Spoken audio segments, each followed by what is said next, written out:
Thank you.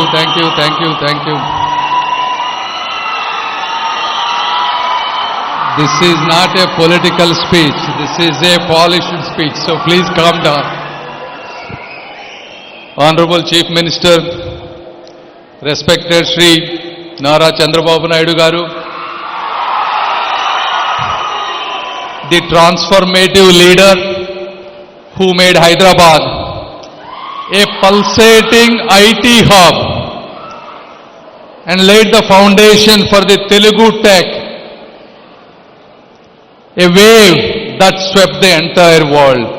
Our CBN sir, Honorable Home Minister Srimati Anita Garu, a person with a balanced blend of empathy, discipline and dynamism. Honorable DGP Shri Harish Kumar Gupta Garu, a fearless police commander, and my MLA Shri Bola Ramajanil Garu Pratipadu, and the chairman RVRJC College Shri Shrikant Garu, and Raipati Srinivas Garu, and Surya Kotta Garu, and all the friends from the law enforcement, and most importantly of all the Guntur people, namaskar, good afternoon, thank you. ఒకసారి మీరు చరిత్రలోకి వెళ్తే ఎవరు IT గురించి ఆలోచించని రోజుల్లో IT గురించి ఆలోచించి తెలుగు జాతి మొత్తం ఈరోజు ప్రపంచంలో ఎక్కడ ఉన్నా కూడా అన్ని వర్గాల ప్రజల కంటే ముందుగా ఒక BMW కారులో కానీ ఒక బెంజ్ కారులో కానీ తిరిగే విధంగా చేసినటువంటి గొప్ప వ్యక్తి శ్రీ నారా చంద్రబాబు నాయుడు గారు. భారతదేశానికి హైటెక్ సిటీని పరిచయం చేసినటువంటి వ్యక్తి శ్రీ నారా చంద్రబాబు నాయుడు గారు. భారతదేశానికి రియల్ టైం గవర్నెన్స్ అనే పదాన్ని పరిచయం చేసినటువంటి వ్యక్తి శ్రీ నారా చంద్రబాబు నాయుడు గారు. ఎవరికీ తెలియని రోజుల్లో సిటిజన్ సెంట్రిక్ డిజిటల్ సర్వీసెస్ కి ఈ సేవ మీ సేవ అని పేరు పెట్టినటువంటి మహోన్నతమైన వ్యక్తి శ్రీ నారా చంద్రబాబు నాయుడు గారు. బయోమెట్రిక్ ఇంటిగ్రేటెడ్ గవర్నెన్స్ తో అకౌంటబిలిటీ క్రియేట్ చేసినటువంటి వ్యక్తి శ్రీ నారా చంద్రబాబు నాయుడు గారు. పేపర్ల మీద ఉన్నటువంటి ల్యాండ్ రికార్డ్స్ ని డిజిటైజ్ చేసినటువంటి మొదటి వ్యక్తి శ్రీ నారా చంద్రబాబు నాయుడు గారు. అయితే ఈరోజు ఆయనకి 75 years వచ్చిందని అందరూ అనుకుంటా ఉంటే మళ్ళీ ఈరోజు క్వాంటమ్ కంప్యూటింగ్ అని, ఆర్టిఫిషియల్ ఇంటెలిజెన్స్ అని, వాట్సాప్ గవర్నెన్స్ అని భారతదేశం మొత్తం కూడా మళ్ళీ ఈరోజు ఆంధ్రప్రదేశ్ వైపు చూసే విధంగా చేసినటువంటి వ్యక్తి కూడా శ్రీ నారా చంద్రబాబు నాయుడు. కొంతమంది అప్పుడప్పుడు అంటా ఉంటారు క్వాంటమ్ వ్యాలీ అంటే, క్వాంటమ్ కంప్యూటింగ్ అంటే ఇదంతా మనం చూస్తామా ఏంటి, ఇదంతా నిజమేనా అని. ఈరోజు చెప్తా ఉన్నాం క్వాంటమ్ కంప్యూటింగ్ అనేది ఒకప్పుడు చాలా కష్టమైనది.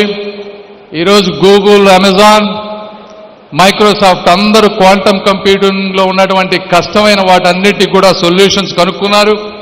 క్యూబిట్ ఎర్రర్స్ రేట్ అనేది చాలా తగ్గిపోయింది కాబట్టి సొల్యూషన్స్ ఫాస్ట్గా వస్తూ ఉన్నాయి.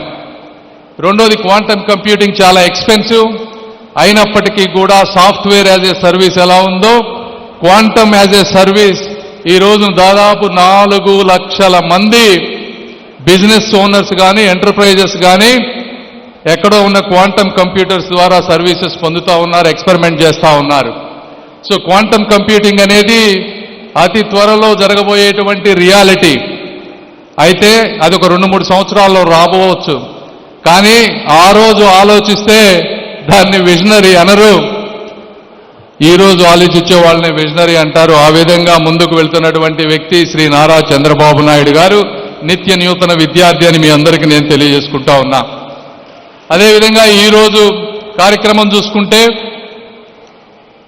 అంటే ఒక మనిషి ప్రవర్తనను బట్టి ఆ చుట్టుపక్కల 5 మంది ఎలా ఉంటారు అనేది చెప్పొచ్చు. మన ఆలోచనలు గంజాయి అమ్మే ఆలోచనలుగా ఉంటే మిగిలిన వాళ్ళు కూడా గంజాయి అమ్మే వాళ్ళే మన పక్కన చేరుతారు.